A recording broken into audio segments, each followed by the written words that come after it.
German ভিত্তিক সংবাদ মাধ্যম ডয়েচে ভেলেকে চ্যালেঞ্জ ছুড়ে দিলেন তথ্য ও সম্প্রচার প্রতিমন্ত্রী মোহাম্মদ এ আরাফাত। সম্প্রতি বাংলাদেশ সেনাবাহিনী, র্যাব এবং জাতিসংঘ শান্তিরক্ষা মিশনে বাংলাদেশের সেনা মোতায়েন এবং মানবাধিকার লঙ্ঘন নিয়ে প্রতিবেদন প্রকাশ করে ডয়েচে ভেলে। এরপরই প্রতিবেদনটি একপেশে ও পক্ষপাতমূলক বলে প্রশ্ন ওঠে নানা মহলে।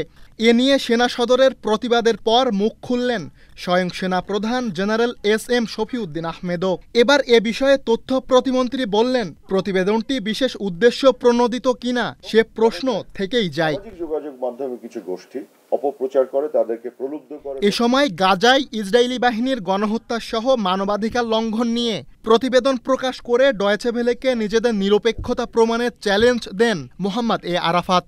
আমি এটাকে ক্রিটিসাইজ করব না। হিউম্যান রাইটস নিয়ে যে কোনো সংস্থার কমিটমেন্টকে আমি অ্যাপ্রিসিয়েট করি। শুধু আমি আহ্বান জানাবো যে তাদের যদি হিউম্যান রাইটসের প্রতি এত কমিটমেন্ট থাকে, সেটা প্রমাণ তারা দেখ। গাজাতে যে হিউম্যান রাইটস ভায়োলেশন হচ্ছে, জেনোসাইড হচ্ছে, সেটার উপর আর একটা ডকুমেন্টারি তারা বানিয়ে দেখ, এবং তার মাধ্যমে তাদের কমিটমেন্ট টু হিউম্যান রাইটস তারা প্রুফ করুক, এবং একই সাথে তাদের গণমাধ্যমের স্বাধীনতা কতটুকু আছে সেটাও তারা প্রুফ করুক। মঙ্গলবার তথ্য কমিশনে আয়োজিত এক কর্মশালায় প্রতিমন্ত্রী বলেন, তথ্য জানার অধিকার মানুষের মানবাধিকার। তথ্যের প্রকৃত মালিক জনগণ, তাই যারা সরকারের হয়ে কাজ করেন তাদের দায়িত্ব জনগণের তথ্য প্রাপ্তি নিশ্চিত করা। সঠিক তথ্য মানুষকে এম্পাওয়ার করে।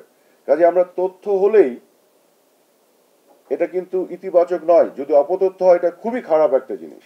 কাজে এইখানেও আমি মনে করি সঠিক তথ্য পাওয়ার প্রাপ্তির নিশ্চয়তা নিশ্চিত করার সাথে সাথে অপতথ্য রোধের জায়গাতেও আমাদের কাজ করা দরকার।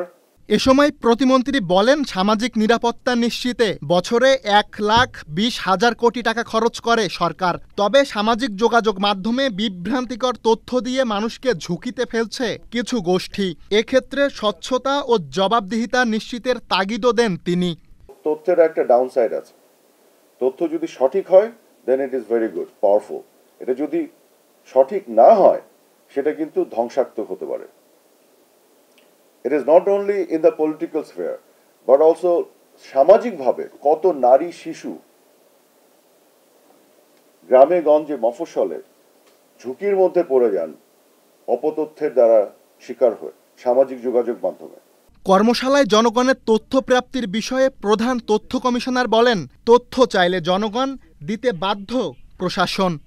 বাংলাদেশের অনগ্রসর পিছিয়ে পড়া যে জনগোষ্ঠী আছেন তাদের কাছে তথ্যটা সহজলভ্য এবং স্বপ্নের মতো পাওয়া, এইরকম একটা পরিস্থিতি সৃষ্টি করতে চাই। আপনারা জানেন, তথ্য চাইলে জনগণ দিতে বাধ্য প্রশাসন, এটা আমাদের একটা স্লোগান না, এটাই আমাদের কাজ, এবং আমরা এটা বাধ্য করছি। এখন তথ্যের স্বচ্ছতা ও জবাবদিহিতা ছাড়া টেকসই উন্নয়ন সম্ভব নয় বলেও কর্মশালায় উল্লেখ করেন বক্তারা। আমি মনে করি বর্তমান সরকার দুয়ারে চিকিৎসা ব্যবস্থা চালু করেছে। সুলাইমান কবির, চ্যানেল এস, ঢাকা। সকলে আমার এখানে যারা আছেন